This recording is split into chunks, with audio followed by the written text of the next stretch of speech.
Estudo sobre o quarto evangelho e sua relação com o marcionismo. Parte 1. Introdução ao quarto evangelho. Olá, pessoal. Este é o canal Libertário Cristão. No vídeo de hoje, vamos analisar o quarto evangelho, popularmente conhecido como Evangelho de João, e a sua importância para o marcionismo.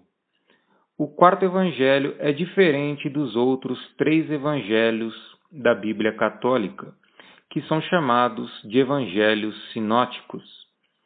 Segundo a Wikipédia, abre aspas, evangelhos sinóticos é a denominação dada aos evangelhos de Mateus, Marcos e Lucas, por conterem uma grande quantidade de histórias em comum, na mesma sequência, e algumas vezes utilizando exatamente a mesma estrutura de palavras. Os exegetas os chamaram de evangelhos sinóticos, uma vez que se aperceberam que, dos 4 evangelhos, os 3 primeiros apresentavam grandes semelhanças entre si, de tal forma que, se colocados em 3 grelhas paralelas, de onde vem o nome sinótico, do grego sim, junto, ópsis, ver. Os assuntos neles abordados correspondiam quase inteiramente. Ou seja, são classificados assim por fazerem parte de uma mesma visão ou ponto de vista. Fecha aspas. Somente este fato já soa bastante curioso. Afinal, por que o último evangelho da sequência seria tão diferente dos demais? Qual seria o mistério por trás disto? Uma leitura atenta do quarto evangelho nos mostra que o seu conteúdo é único e que não possui paralelos no restante do Novo Testamento, tampouco do Antigo, com exceção da primeira epístola de João, que apresenta algumas semelhanças, conforme destacou Joseph Tourmel, o historiador francês. Sobre as diferenças entre os evangelhos sinóticos e o quarto evangelho, a Wikipédia assinala, abre aspas, João não tem descrição de episódios vistos nos sinóticos, como o batismo de Jesus, o chamado dos 12, os exorcismos, as parábolas, a transfiguração e a última ceia. Por outro lado, inclui cenas não encontradas nos sinóticos, como a de Jesus transformando a água em vinho no casamento em Caná, a ressurreição de Lázaro, Jesus lavando os pés de seus discípulos e várias visitas a Jerusalém. Em João, Jesus é identificado com o verbo logos, e o verbo é identificado com theos, Deus em grego. Nenhuma identificação sobre tal é feita nos sinóticos. Fecha aspas. O termo logos, na filosofia da Grécia Antiga, significava o princípio da razão cósmica. Sobre a cristologia, isto é, o estudo acerca de Cristo do quarto evangelho, a Wikipédia informa, abre aspas, o Evangelho de João apresenta uma alta cristologia, que representa Jesus como divino e ainda subordinado ao único Deus. João dá mais foco à relação do Filho com o Pai do que os sinóticos. Nos sinóticos, Jesus fala frequentemente sobre o reino de Deus, enquanto seu próprio papel divino é ocultado. Porém, em João, Jesus fala abertamente sobre seu papel divino. Fecha aspas. Os estudiosos apontam para 7 discursos Eu Sou de Jesus no quarto evangelho. São eles: 1. Eu sou o pão da vida. 2. Eu sou a luz do mundo. 3.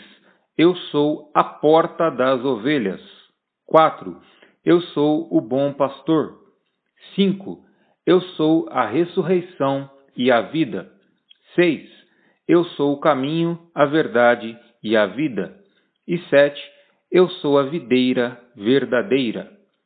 No quarto evangelho, Jesus revela o seu caráter divino e os 7 discursos Eu Sou revelam o tipo de Deus bondoso e verdadeiro que ele é.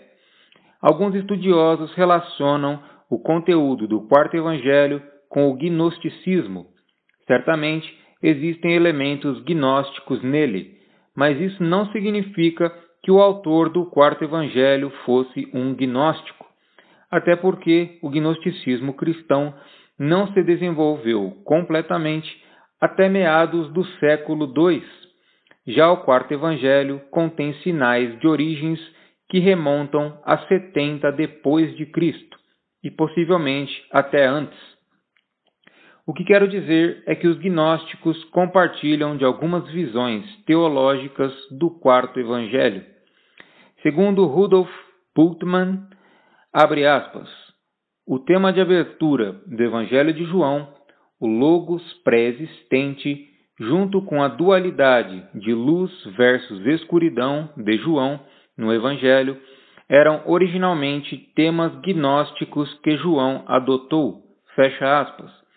Segundo a Wikipédia, abre aspas, a imagem de João de um Salvador sobrenatural que prometeu retornar para levar aqueles que acreditaram nele a uma morada celestial poderia ser encaixada na visão gnóstica, fecha aspas. Creio que o mais correto seria dizer que o gnosticismo cristão tomou emprestado alguns conhecimentos existentes no quarto evangelho e que teria sido influenciado por este, e não vice-versa. Sobre os manuscritos do quarto evangelho, a Wikipédia informa, abre aspas, o papiro Biblioteca Rylands, também conhecido como papiro P52, um fragmento de papiro grego com os trechos de João 18, 31 ao 33 de um lado e 18, 37 e 38 do outro, geralmente datado da primeira metade do século II, é o manuscrito mais antigo do Novo Testamento conhecido. Um texto substancialmente completo de João existe desde o início do século III, no mais tardar, de modo que a evidência textual para este evangelho seja comumente aceita como anterior e mais confiável do que para qualquer outro, fecha aspas. Ou seja, os manuscritos do quarto evangelho são os mais antigos entre os textos neotestamentários, outro fato que nos chama a atenção.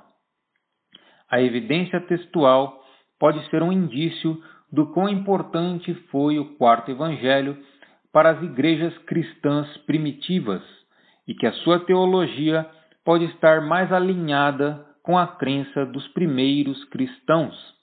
De qualquer modo, o quarto evangelho tem bastante relevância para os marcionitas, porque a sua teologia é compatível com aquilo que eles acreditam.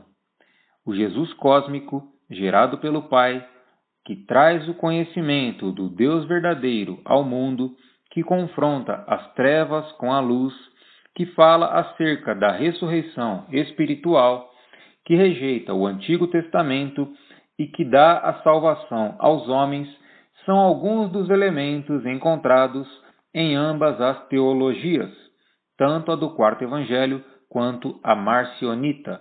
Daremos continuidade ao nosso estudo no próximo vídeo, que irá analisar a relação entre o quarto evangelho e o marcionismo.